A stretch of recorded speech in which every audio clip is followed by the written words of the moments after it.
السلام علیکم ورحمۃ اللہ وبرکاتہ۔ الحمدللہ رب العالمین والعاقبۃ للمتقین والصلاة والسلام علی سید الانبیاء والمرسلین وعلی آلہ واصحابہ اجمعین، اما بعد۔ معزز ناظرین، جیسا کہ آپ تمام حضرات اس بات سے بخوبی واقف ہیں کہ یہ جو مہینہ ہے ماہ ذی القعدہ، جسے سرزمین دکن میں اس مہینے کو ایک ولی کی نسبت سے زیادہ پہچانا جاتا ہے۔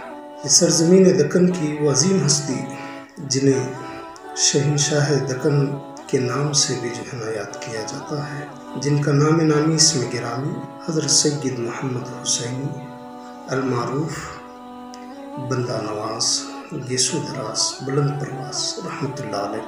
بزرگوں اور عزیز ساتھیوں، حضرت گیسو دراز رحمۃ اللہ علیہ کی ذات بڑی عظمت و شان والی ہستی ہے۔ اس سرزمین دکن میں جو بھی اسلامی معاملات کے مناظر نظر آتے ہیں، یہ در حقیقت حضرت بندہ نواز گیسو دراز رحمۃ اللہ علیہ کی مرہون منت ہے۔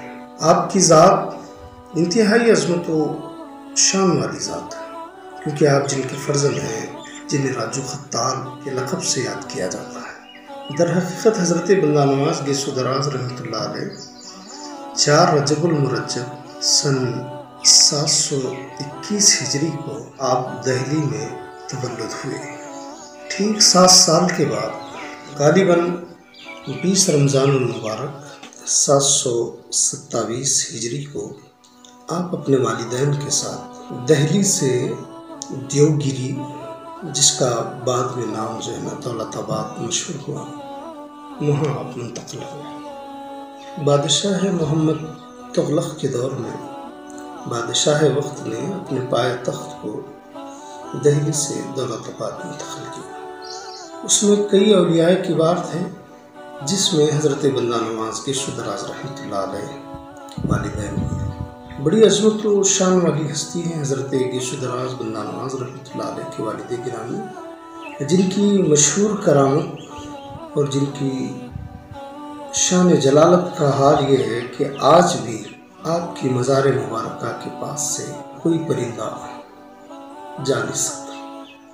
اگرچہ کہ گنبد میں بہت سارے کبوتر رہتے ہیں، لیکن کوئی بھی آپ کی مزار پر سے نہیں اٹھتا۔ یہ حضرت گیسو دراز بندہ نواز رحمۃ اللہ علیہ کی والد گرامی کا حال۔ تو اب لگائیے کہ حضرت بندہ نواز رحمۃ اللہ علیہ کی تربیت جن کے ہاتھوں ہوئی ہے، ان لوگوں کا حال یہ ہے تو یقیناً گیسو دراز بندہ نواز بلند پرواز رحمۃ اللہ علیہ کی شخصیت بھی بڑی اونچی۔ آپ قریب 15 سال کی عمر مبارکہ کے تھے کہ آپ کی والدہ ماجدہ اپنے بھائی سے کسی معاملے میں ناراضگی بڑھ گئی، تو آپ اپنے بچوں کو لے کر دہلی پھر منتقل ہو گئے۔ حضرت بندہ نواز رحمۃ اللہ علیہ جب دہلی منتقل ہو گئے، کیونکہ والد گرامی سے بھی آپ حضرت نظام الدین محبوب الہی رحمۃ اللہ علیہ کے حالات اور معاملات سنا کرتے تھے، اور شیخ نصیر الدین چراغ دہلوی رحمۃ اللہ علیہ کے حالات اور معاملات بھی سنا کرتے تھے۔ نصیر الدین محمود چراغ دہلوی رحمۃ اللہ علیہ سے محبت ہو گئی تھی۔ جیسے ہی آپ دہلی منتقل ہو گئے، نماز کے لیے آپ اسی مسجد میں گئے، ہاں نصیر الدین چراغ دہلوی رحمۃ اللہ علیہ کا آیا۔ نصیر الدین چراغ دہلوی رحمۃ اللہ علیہ کو حضرت بندہ نواز نے اپنی آنکھوں سے دیکھا، تو پھر شمع پہ پروانے کا جو حال ہوتا ہے، حضرت بندہ نواز کا حال بھی وہی ہوا۔ آپ فوراً نصیر الدین چراغ دہلوی رحمۃ اللہ علیہ پر وارفتہ ہو گئے۔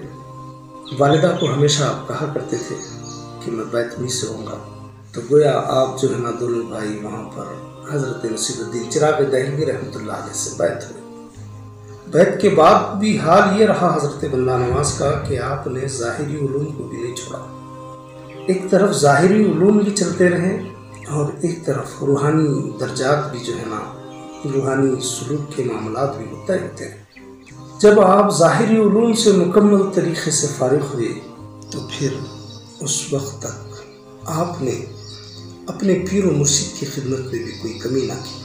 بلکہ تاریخ نگار یہ لکھتے ہیں کہ حضرت بندہ نواز گیسو دراز رحمۃ اللہ علیہ 17 سال تک اپنے پیر و مرشد کی ایسی خدمت کی، مسلسل 17 سال تک آپ جو ہے نا 5 وقت اپنے پیر و مرشد کو وضو کرایا کرتے تھے۔ تو پیر و مرشد نے ایسے نواز دیا کہ آپ پورے دکن کے شہنشاہ بن گئے۔ گیسو دراز رحمۃ اللہ علیہ کے بارے میں آتا ہے کہ حضرت شیخ عبدالحق محدث دہلوی رحمۃ اللہ علیہ لکھتے ہیں کہ اس وقت سادات کرام اپنے بالوں کو دراز رکھا کرتے تھے، زلف دراز ہوا کرتے تھے، سادات کی یہ نشانی تھی، اس لیے وہ گیسو دراز سے مشہور ہوئے۔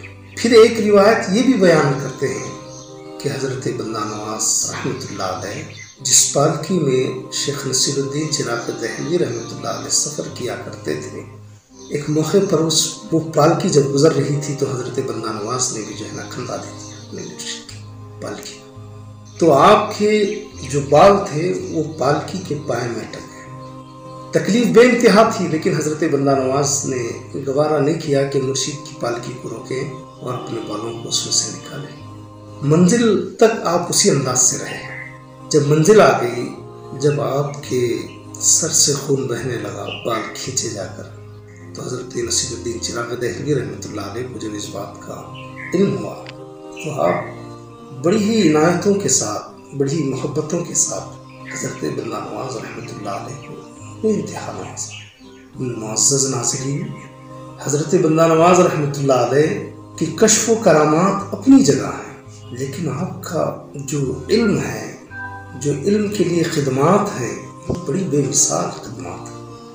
سلسلہ چشت میں حضرت نصیر الدین چراغ دہلوی رحمۃ اللہ علیہ سے لے کر حسن بصری تک، یا حسن بصری سے لے کر نصیر الدین چراغ دہلوی رحمۃ اللہ علیہ تک، ایک سے ایک آپ کو محدثین ملیں گے، ایک سے ایک مفسرین ملیں گے۔ ہر ولی صاحب علم ہوتا ہے، جن کی کوئی جو ہے نا مثال پیش ہی نہیں کر سکتے علم کے معاملات کہ ان میں کوئی کمی رہی، لیکن اتنے بڑے معاملات میں اگر کسی نے سب سے زیادہ علمی طور پر کام کیا ہے تو وہ حضرت بندہ نواز گیسو دراز رحمۃ اللہ علیہ کی ذات ہے کہ آپ نے اپنی حیات طیبہ میں 105 کتابوں کو جو ہے نا لکھا ہے۔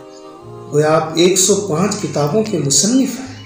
یہ بہت بڑا کارنامہ ہے جو حضرت بندہ نواز سے منسوب ہے۔ بزرگوں، حضرت بندہ نواز رحمۃ اللہ علیہ کی ذات ایک ہی بات کے لیے بس ان کی بڑائی وہ ثابت ہے کہ وہ حضرت امام زین العابدین رضی اللہ عنہ کی اولاد میں سے ہے، اور 22ویں واسطوں سے اللہ کے حبیب صلی اللہ علیہ وسلم تک آپ کا سلسلہ نسب پہنچتا ہے۔ یہی بات آپ کی فضیلت کے لیے کافی ہے، اور حضرت بندہ نواز نے بھی اس بات کو دہرایا ہے کہ میں سادات بھی ہوں اور میں ایک عالم بھی ہوں۔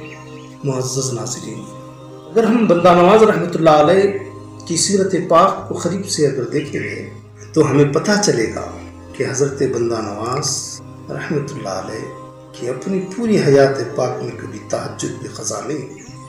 آپ نے اپنے خلفاء اور اپنے مریدین سے یہ بات فرمائی ہے، 5 وقتہ نمازیں تو پڑھنا ہی پڑھنا ہے، ساتھ میں جو ہے نا تہجد کی پابندی۔ اگر یہ سب چیزیں تم کر سکتے ہو تو پھر جو ہے نا صوفیاء کے ان معاملات میں قدم رکھو، ورنہ جو ہے نا اس سے دور رہو۔ اللہ رب العزت سے دعا ہے کہ پاک پروردگار حضرت گیسو دراز بندہ نواز بلند پرواز رحمۃ اللہ علیہ کی سیرت پاک کو صحیح معنوں میں عمل کرنے والا ہم تمام کو بنا۔ السلام علیکم ورحمۃ اللہ وبرکاتہ۔